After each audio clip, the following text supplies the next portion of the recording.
एक किसान के पास एक घोड़ा होता है जो रोज लाखों लीटर संतरे का जूस देता है। किसान जूस को पीता और उसी में नहाता है। एक दिन घोड़ा लाखों लीटर तरबूज का जूस देता है। किसान जूस को पीता और उसी में फिर नहाता है, लेकिन किसान की तबीयत बिगड़ जाती है। किसान जूस से बाहर निकलता है, किसान और मर जाता है। घोड़ा रोने लगता है क्योंकि किसी ने लाइक सब्सक्राइब नहीं किया। एक दादी के पास बहुत से तोते और कबूतर होते हैं।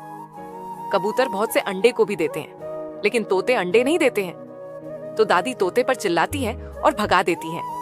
तोते रोते हुए भाग जाते हैं और एक मुर्गी के पास जाते हैं और सारी बता देते हैं। मुर्गी सभी की बात मान लेती है और सभी तोते मुर्गी के साथ खुशी खुशी रहने लगते हैं। फिर दादी रोते हुए कहती है, तुम्हें तुम्हारी माँ की कसम लाइक और सब्सक्राइब करो। एक गांव में सफेद कबूतर घुस जाता है। गांव का एक बहादुर आदमी उस कबूतर को पकड़ लेता है और जाल के अंदर डाल देता है। कबूतर भूख के कारण रोने लगता है। तभी एक विशाल मुर्गा गांव में आता है और कबूतर को जाल से छुड़ाकर गांव वालों से बचकर भाग जाते हैं। तभी कबूतर रोते हुए कहता है, तुम्हारी माँ की कसम लाइक और सब्सक्राइब करो।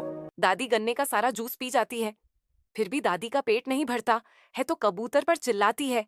बेचारा कबूतर डर के कारण सेब का पेड़ लगता है और बहुत सारा पानी डालता है। अब पेड़ बड़ा हो जाता है तो कबूतर सेब को तोड़ता है और ट्रक में भरकर ले आता है।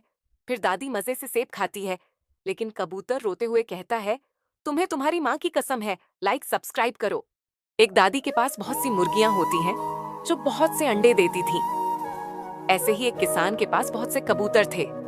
कबूतर भी बहुत सारे अंडे देते थे, लेकिन उनमें से एक कबूतर अंडा नहीं देता था। किसान उसे मारकर भगा देता है। फिर कबूतर दादी के पास जाता है और रोकर सारी बात बताता है।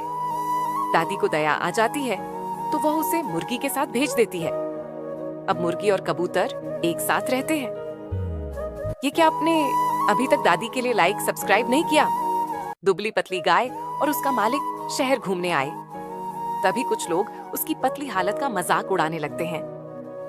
दुखी होकर गाय और उसका मालिक घास के मैदान में चले जाते हैं। वहाँ गाय का मालिक गाय को बहुत सारा घास खिलाता है और खुद बादाम खाता और गाय को खिलाता है।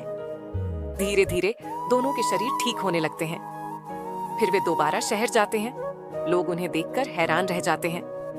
अरे, ये क्या आपने अभी तक लाइक और सब्सक्राइब नहीं किया? तुम्हें तुम्हारी माँ की कसम लाइक और सब्सक्राइब करो।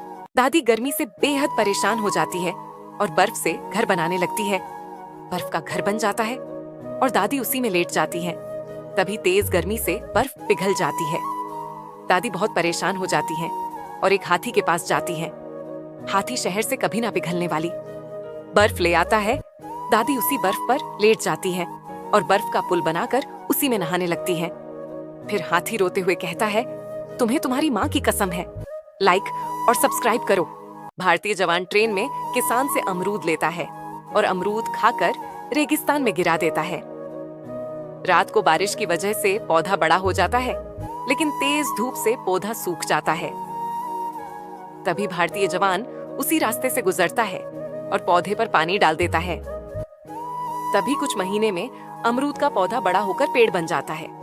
फिर भारतीय जवान छुट्टी में घर वापस आता है तो पौधे को देखकर खुश होता है और अमरूद तोड़कर खाने लगता है, लेकिन फिर रोते हुए कहता है, तुम्हें तुम्हारी माँ की कसम लाइक और सब्सक्राइब करो।